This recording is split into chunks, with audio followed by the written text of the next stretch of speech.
আমরা কিন্তু বিশেষ করে ড্রপ শোল্ডার যেহেতু এখন খুবই ট্রেন্ডি, এখানে আরেকটা আছে হোয়াইট লক স্টোন হোয়াইটের, এখানে খুবই সুন্দর সুন্দর ওয়াও, খুব সুন্দর সুন্দর ইউনিক স্টাইলের ড্রপ শোল্ডার, আর এগুলো সবই এক্সপোর্টের। আর এখানে আরেকটা আছে ভাইয়া, এখানে দেখা যাচ্ছে এটা নাইকির, হ্যাঁ এটা নাইকির, আর নাইক প্রিন্টেড SB 2002 এর ফ্যাশন স্টাইলো M সাইজ। এগুলার আপনার 450 ঠিক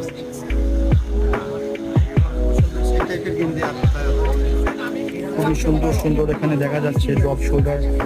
তো এগুলোর প্রাইস তো ভাই আমাকে বলে দিল যে 3 থেকে 400 টাকার মধ্যে, বেশি প্লাস 300 টাকা রাখতে পারবে। আরও কিছু কিছু ইউনিক স্টাইলের কিছু ড্রপ শোল্ডার এখানে দেখা যাচ্ছে, ভ্যান্সের আছে, জারা আছে, নাইকি আছে, তারপর এখানে ফ্রি প্ল্যানেট, এখানে কিছু ড্রপ শোল্ডার আছে, হ্যাঁ এখানে আরও